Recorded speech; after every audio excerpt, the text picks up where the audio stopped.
Urakoze Yesu, urakoze Mwuka Wera, urakoze ko waturinze Mana, urakoze kuri Imana yacu, urakoze kutajya uhema kutugirira neza. Ndagushimira ndaguhimbaje Yesu, turi bazima, turahumeka umwuka waduhaye, turacyavuga gukomera kwawe. Agushimira ko warinze bene data bakunze bikamba TV, inshuti zacu ziri hirya no hino, nawe uri kutureba. Turashima Imana ko Imana yakurinze mu izina rya Yesu, kabura amahoro, ukaba ushoboye gufungura iyi nyigisho. Yesu aguha umugisha mu izina rya Yesu. Imana y'amahoro ikugirire neza. Wowe wakoze subscribe, Imana iguha umugisha. Nawe ugiye kuyikora, Imana iwuguhe mu izina rya Yesu Kristo. Yesu akora ibitangaza ukitangira kumva inyigisho. Reka uko yitangiye naba ari kuyisoza, ahubwo uyisoze hari impinduka mu buzima bwawe. Uyisoze imbaraga z'Imana zakumanukiye, uyisoze ukuri kw'Imana kwagaragaye muri wowe, uyisoza abazimu n'abadayimoni basohotse, imbaraga z'Imana ziri muri wowe. Imana ndagushimiye ko uyu mwanya ari umwanya w'icyubahiro wo kureba inyigisho ndetse no gutega amatwi ijambo mu izina rya Yesu. Amen. Imana ibahe umugisha. Turabakunda mu izina rya Yesu, tubifurije umugisha w'Imana aho muri, kandi inshuti zacu, abakunzi b'iki kiganiro, abakunzi ubutumwa bwiza, abakunda kureba itimbi ikamba TV, Imana ibahe umugisha. Yesu ni umwami, Yesu ni yamamare, Yesu nagomye akomerwa amashyi, Yesu nagomye azamurwe, kandi Yesu nagomye ahabwe icyubahiro. Mitima yacu turayishimye kuko igomye gutunga Kristo Yesu. Imana ibahe umugisha. Rero tegira ngo tuganire ijambo ry'Imana kugira ngo nge natwongere twibutswe n'iki Imana iri kudusaba.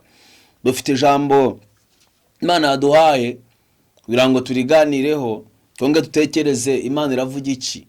Ese ijambo ry'Imana rimwe ratubwira iki muri iki gihe cya none? Reka dusome ijambo ry'Imana. Gutegeka kwa 2:28. Reka dusome mu izina rya Yesu. Nawe ufite Bibiliya wasoma, kandi Imana yaguha umugisha. Biravuze ngo nugira umwete wo kumvira Uwiteka Imana yawe, no kwitondera amategeko yayo yose ngutegeka uyu munsi.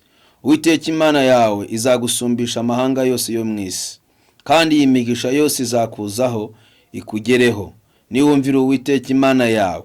Haleluya. Ari amagambo akomeye cyane. Ariko umurongo wa 3 haragira ngo uzagirira umugisha umudugudu, uzawugira no mu mirima. Hazagira umugisha imbuto zo mu nda yawe, n'imyaka yo mu butaka bwawe, n'imbuto z'amatungo yawe, kororoka kw'inka zawe n'imikumbi yawe. Haleluya. Hazagira umugisha igitenga cyawe n'ikibuvugiramo. Uzagira umugisha mu majya no mu mazi. Amen. Uwiteka azatuma ababisha bawe baguhagurukiye banesherezwa imbere yawe. Bazaca mu nzira imwe bagusanganiye, baguhunge baciye mu nzira ndwi.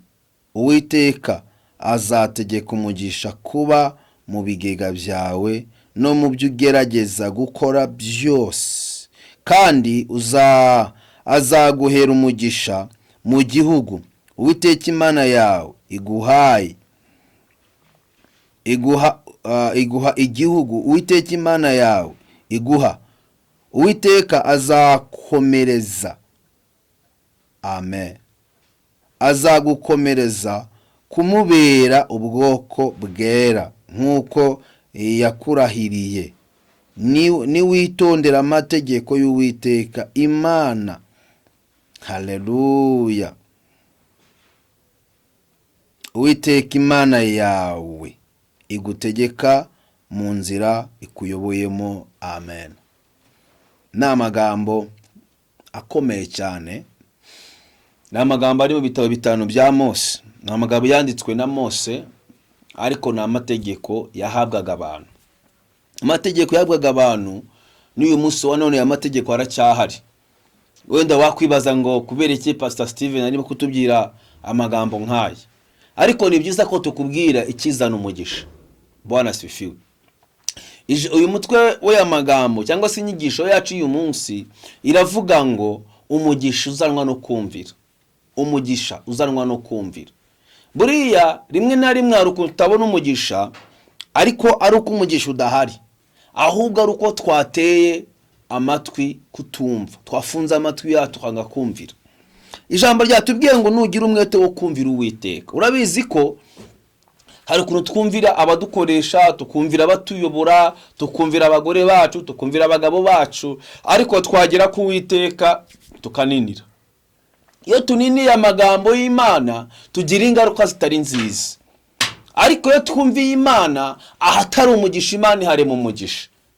Nugira umutima wo kumvira Uwiteka, ukumva umutima wawe urahamanya n'Imana ko wumvira, hari imigisha izakuzaho. Niyo mpamvu yatubwiye ngo nugira umwete wo kumvira Uwiteka Imana yawe, ukumvira amategeko gutegeka uyu munsi, dore imigisha izakuzaho. Ntabwo ari ukumvira gusa, ni ugukora icyo Imana ikubwiye. Yesu ashimwe cyane. Haleluya. Ni ukuvuga ngo iyo ugize umwete wo kumvira Uwiteka no kwitondera amategeko, urumva harimo kumvira, harimo no kwitondera amategeko. Kwitondera amategeko biragusaba uri umukire, biragusaba uri umukene, biragusaba ubuzima bwawe bwose ukagira umutima witondera amategeko. Urugero naguhereza, iyo umuntu afunzwe ari muri gereza, iyo agiye kuburana kubera amategeko amuyobora, ava muri gereza yambaye umwenda w'abagororwa. Yesu ashimwe cyane. Iyo agiye ku rukiko agenda niyo yaba afite kositimu 100, ariko kubera ko amategeko ategatswe kuyumvira, agenda yambaye uriya mwenda w'abagororwa, agenda yambaye uriya mwenda w'abagororwa. Abagororwa urumva icyo ari cyo, ni abantu bakeneye kugororwa. Niyo mpamvu wita umwenda w'abagororwa. Nuvuga ngo ni abantu bafite ibintu batumviye, bariko bashyirwa ahantu kugira ngo bagororwe. Iyo nawe utumviye Imana rero, hari ishuri Imana igushyiramo ryo kukugorora, kubera ko ibikeneye kuyumvira. Iyo ageze hariya kuri parika agiye kuburana, hategasokomeza kwambara uriya mwenda, kuko niwe umutandukanya n'abantu. Noneho rero umunsi wo kumufungura, kugira ngo agaragare ko yabaye delivery, yabohotse, wa mwenda ukuramo. Amen. Ni ukuvuga ngo iyo amaze kuwukuramo, ntabwo aba akigororwa, ahubwo aba yinjiye mu yindi sosiyete y'abantu bafite umudendezo. Umudendezo turimo kuvuga, iyo turi mu byaha tuba turi imbata z'ibyaha, natwe tuba tumeze nk'aho twambaye umwambaro utuyobora, cyangwa se umwambaro w'amategeko atuyobora ako kanya. Ariko iyo tuvuye nanone mu byaha tuje muri Kristo Yesu, hari andi mategeko dusanga muri Kristo Yesu. Ayo mategeko rero ni amategeko atubwira ntugasambane, ntukibe, ntukice, nandi muzi. Ni ukuvuga ngo ubutegetswe kumvira ayo mategeko, aho wari ufite amategeko akuyobora. Naho ugeze rero hari amategeko akuyobora. Bishatse kuvuga iki? Buri bwami bwose bugira amategeko. Yesu ashimwe cyane. Hari ikintu bita amahame dusanga muri Kristo Yesu. Aya mahame utayujuje hari imigisha utabona. Amahame ni aya ngaya ngiye kukubwira. Ihame rya mbere, iyo wamaze kwakira Yesu nk'umwami n'umukiza, uba umaze kuba icyaremwe gishya. Iyo umuntu amaze kuba icyaremwe gishya, ntabwo aba akiyoborwa na kamere, ayoborwa n'umwuka. Ihame rya mbere riri muri Kristo Yesu ni ukuyoborwa n'umwuka. Ibiri katubwira ngo abayoborwa n'umwuka nibo bana b'Imana. Imana itugirire neza. Ihame rya kabiri ry'umuntu yageze muri Kristo Yesu, atangira kumvira uwo Kristo, atangira kuyoboka ibyo Yesu avuze, atangira kuyoboka ijambo ry'Imana riri kumubwira, atangira kuyoboka icyo umwuka ari kumubwira. Kubera iki? Abatakinanira umwuka, ahubwo abasigaye yomatanye na mwuka wera. Ihame rya gatatu, imirimo atangira gukora igaragaza ko hari aho yavuye ari n'ahari. niba warajyaga mu kabari uhindura akabari. Ni ukuvuga ngo inzira yajyaga mu kabari irahinduka, agasigara inzira ijya ku rusengero, hagasigaye inzira ijya gusabana n'Imana. Niba warajyaga mu nzira ijya gusambana urayihindura. Ni ukuvuga urumva ihame usanze muri Kristo Yesu ntabwo rikwemerera kujya mu kabari, kubera ko Yesu Kristo yaravuze ngo vino ni umukobari, ishokora zo nagira ubwenge, inzoga zirakubaganisha. Bwana sife sana. Rero ntabwo wambwira ngo ufite ihame ry'umwuka wera ngo inzoga zagutegeka. Ntabwo ibyo bintu bishoboka, utangira kuzitegeka. Yesu ashimwe cyane. Noneho umvirindi ijambo ngo kandi iyi migisha yose izakuzaho. Ariko iyi migisha izakuzaho nuko wamaze kubahiriza iki? Amahame y'ubwami. Nuvuga ngo imigisha ituzaho imwe n'imwe itugeraho ko hari amahame twamaze kumvira. Kubaho Uwiteka nibwo bwenge, kuva mu byaniko kujijuka. Imana ikakubwira ngo kora gutya nzagukorera gutya. Yesu ashimwe cyane. Rimwe na rimwe hari izindi nyigisho uzacira zikubwira ko ibyo ngibyo atari ngombwa, ariko ijambo rikambwira ngo kumvira Uwiteka biruta ibitambo. Kumvira Uwiteka ni ikintu kigomba kuba mu buzima bw'umuntu, uko iyo twumvira Imana turayorohereza kuvugana natwe. Icya gatatu ngo uzagirira umugisha mu mudugudu, uzawugiramo no mu mirima. Ni umugisha uherekezwa nuko wumviye. Kuvuga ngo mbere nukumvira imigisha ikaza igukurikiye. None rero hari abantu bashaka iyi migisha ariko batumvira Imana. Ntabwo iyi migisha wayibona. Kandi ikintu gitumye imigisha iza ari ukubanza kumvira, ari ukubanza kwemera umwuka akakuyobora. Nibwo iyi migisha itangira kukuzaho. Kagira umugisha mu mudugudu, kagira umugisha mu mirima, abana bagahinduka umugisha, akazi kagahinduka umugisha. Ariko ntabwo wambwira ngo wakora 500 ukangura 600 ngo uzagira umugisha. Ntabwo wambwira ngo ni wowe uhora urwana mu rugo, ni wowe uhora ugira ikibazo n'abaturanyi ngo uzagira umugisha, ni wowe uhora uvuga abandi, ni wowe urusebya abandi. Mbese ntabwo waba uri umukristo ngo usebye abandi ba Kristo ngo umbwire ngo uri umunyamugisha. Ntabwo bikunda. Nanone iri hame ngiye kuvuga ni ihame rigoranye. Ntabwo wambwira ngo wuzuye umwuka wera, muri wowe harimo umwuka wera, nurangiza ngo wuzure umwuka w'amagambo. Ibyo bintu se byabangikanya. Ngo wuzure umwuka w'inzangano.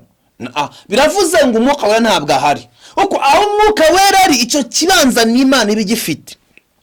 Ntabwo wakuzura umwuka wera ngo wiri kujya gusebanya, ngo wiri kujya gusebya abandi. Ntabwo umwanya wawubona. Kandi mukakubwira ngo kuba Uwiteka nibwo bwenge, mukakubwira ngo ibi nibi ntabwo nabana nabyo. So harakenewe iki rero? Hakenewe kwemerera ko hagira kimwe ushyira ku ruhande n'ikindi kintu kikaza kikaba muri wowe. Niyo mpamvu uzasanga iyo umuntu amaze kwakira umwami n'umukiza akemera Yesu guturana nawe, n'imitekerereze irahinduka, n'imivugire irahinduka, n'imyambarire irahinduka, n'imikorere irahinduka, kuko Yesu araza agahindura ubuzima bwawe. Araza akakubwira ngo gera aha, nyura aha, nyura aha. Umva rero reka ngubwire, wihangane utikurira umuvumo. Umuvumo uzakuzaho, ahari umugisha ntuzabukije hazaza umuvumo. Umuvumo uzanwa n'iki rero? No kutumvira Imana, no kutayoboka Imana, no kutagendana n'Imana. Iyo utagendana n'Imana utangira kwakira umuvumo. Niyo mpamvu uzabona umugore afite abagabo 3, ugasanga umugore afite abagabo 4, ugasanga umukobwa afite abasore 12, ugasanga umugabo afite abagore kubera iki? Ihame yamaze kuritakaza. Bwana sifiwe. Bibyo katubwira ngo kozasiga se na nyina akaba n'umugore wa karamata. So biravuze ngo se niba uri mu hame ryo kumvira Uwiteka wazana umugore wa kabiri. Urumva niba ze umugore wa kabiri watakaje kumvira. Bibyo katubwira ngo umugore ategetswe kumvira iki? Umugabo. None se niba uri muri hame ryo kumvira wambwira gute ngo basuzugura umugabo wawe? Ntabwo icyo gihe ujyagaze muri iryo hame ngo abana bumvira ababyeyi babo. Wambwira gute se niba uri mu ihame ryo kumvira uri umwana ngo wasuzugura ababyeyi? Iyo usuzuguye wavuye mu ihame. Kandi nanone hari ibintu utongera kwakira, kuko niba hari imigisha iri buzanwe nuko wumvi, ntabwo uri buronke iyo migisha, ntabwo uri buronke iyo favor. So ndagira ngo wibutse mwene data, niba ukeneye umugisha w'Imana ugomba kuzuza amahame. Hari ibyo ugomba kuzuza, hari uko ugomba kuyoborwa n'ayo mahame. None se mu Rwanda batubwira ko tugomba gutunga indangamuntu. None se indangamuntu utayifite ugiye kuri banki ntari ibintu utabona. none se tubwira ko tugomba gutunga mitiweli, udafite mitiweli ugiye kwivuza ni wivuze nk'utayifite. Urumva aba mitiweli byo bagenewe ntabwo bibona kuko utumviye. Yesu ashimwe cyane. None se ubura ko bakutubwira ngo twambara agapfukamunwa, iyo nambaye agapfukamunwa neza ngewe nta mafaranga banje ntabwo bamfata, ariko utakambaye neza hari amafaranga baguca baragufata. Urumva deja ihame ryo kumvira uba waryishe. So nta kindi ndi kuzana rero, izo zaringero ndi gutanga ngico ngwifuriza mwene data ureba Ikamba TV ni ukumvira Uwiteka. Kandi narababwiye ngo ntabwo umuntu yumvira Uwiteka ruko afite ibya mirenge. Nanone ntabwo wakumvira Imana ngo usuzugura abantu Imana yahamagaye. Imana tuyibonera mu bantu. Niba ufite pastor wakabutamwumvira ntabwo wumvira Imana. Niba utumvira bakuyobora perezida wakwe ntabwo wumvira Imana. Niba utitabira ibikorwa by'itorero ntabwo wumvira Imana. Kandi Imana tuyisanga muri ya mategeko, kuko biravuga ngo nta bwami butavuye ku Uwiteka. Niba uri munsi y'amavuta y'umushumba wawe rero ugutegetswe kumwumvira, ni kubera iki? Hari imigisha izakuzaho kuko wamwumviye. Imana ishimwe cyane. Ariko nutamwumvira hari imigisha azabona. Ni nako iyo umubyeyi agiye gutanga imigabane utumvira papa wawe na mama wawe hari umugabane utabona. None se ni mubizi uyu munsi wa none umubyeyi ahereza umwana bitewe nuko umubyeyi abana n'umwana, bitewe nuko umwana yumvira umubyeyi. So niba ukeneye umugisha w'Imana umvira Imana. Ariko niba utayumviye wivuga ngo amasezerano yanjye ntabwo yasohoye. Kandi hari icyanditswe kivuga murongo wa 7 ngo Uwiteka azatuma ababisha bawe bazaca mu nzira imwe bagusanganiye, bazaguhunga baciye mu nzira ndwi. Hano hazakora iki? Imana izagwanya abanzi bawe kuko yumvira ukabana nayo. Abanzi bazaza bagusanga bari mu nzira imwe, ariko niba tatanyeze mu nzira ndwi urumva bazakwira imishwaro. Ariko niki kizatuma baguhunga? Nuko wumviye Imana. Yesu ashimwe cyane. Rero nagira ngo ngusabe ongera ugaruke ku isoko yo kumvira Uwiteka. Ibi byanditswe byo iki cyanditswe cyo mu gutegeka kwa 28 ugihagararemo. Amen. Rero Imana ikugirire neza. Aha ndashaka kuvuga iki? Ntabwo ndi butinde, ariko intego iyo umaze kumenya ihame ryo kumvira, ukamenya ihame ryo kubana n'Imana, ndagira ngo bwize ukuri hari ibintu bikugera utanabisengeye, ukatangira kubibona kuko wumvira Imana. Tangira kubibona kuko muri harimo amavuta yo kumvira Imana. Ndagusaba iki? Gerageza wongere ugira umwete wo kumvira. Niba ari ugusenga usenge, niba ari ugutanga icyacumi ugitange, niba ari gushyigikira abandi ubashyigikire, niba ari ukuririmba uririmbe, niba ari ukubesha ubireke. Ugerageze uhindure imikorere yawe kuko hari umwami wamaze kunjira mu buzima bwawe. Bari dufashe tugirire neza. Umva rero iri jambo noneho umva ukuntu rivuze 15 muri 28 tegeka kwa 2 ngo ariko nutumvira Uwiteka Imana yawe ngo witondera amategeko yayo. Umva ikibazo umurongo wa 16 ngo uzaba ikivume mu mudugudu, uzaba ikivume no mu mirima. Hazavumwa igitenga cyawe n'ikibivugiramo, na konti yawe izavumwa. Ariko urumva ni ikibazo kizanwe no kugira gute? No kutumvira. Uhisemo iki? Wahitamo kuba ikivume? Wahitamo kuvumwa no mu mikorere? None se mungeragereze icyacumi mu bikore kugira ngo mbagomorore. None se ni butumvira ngo utange icyacumi, ni butumvira ngo usura abarwayi, ni butumvira ngo ukora umurimo w'Imana, ari ibintu bitazigera ugerwaho. Uzagerageza ariko ntabwo bizakunda kuko hari hamuza butubakiyeho. Rero Imana iguha umugisha kandi kugirire neza. Reka ngengane ku musozo mvuga ya magambo avuga ngo umugisha wawe uzaturuka mu kumvira. Nutangira kumvira Uwiteka hari amategeko n'amateka azaba mu buzima bwawe. Hari ikintu bita guhindura imikorere. Nuvuga ngo umwambaro wari wambaye w'igisuzuguro uzakuvaho kuko watangiye kumvira Uwiteka. Mwene data nshuti yanjye mukundwa, uracyari umusore, uracyari umukobwa, uracyari umumama, uracyari umupapa, uri umuntu wamaze kumenya Imana, urasabwa kumvira. Njyana ku musozo ndagira ngo ubwire imigisha iri muri Kristo Yesu izabonwa n'abantu bumwumvira. imigisha iri muri Kristo Yesu kugira ngo ikugereho biragusaba kugira umwuka wo kubaha, umwuka wo kumvira, kubaha ababyeyi wa musore we, ukareka urumogi, ukareka inzoga, ukareka kanyanga, ukareka ibisindisha, ukumvira Imana, noneho umwuka akaba muri wowe, impinduka zizagaragara. Kuko nutumvira Imana isi yo ntabwo uzayicika, ariko niwumvira Imana, Imana izakurindira mu isi. Soje ngubwira iki? Hahirwa wowe ufashe umwanzuro wo kumvira, hahirwa wowe wiyemeje kumvira, hahirwa wowe uhinduye imitekerereze yawe ukaba ugiye kumvira Imana. Imigisha izakuzaho, uzashaka ubyare, Imana izaguha gutura mu mudugudu mwiza, uzawugiramo umugisha.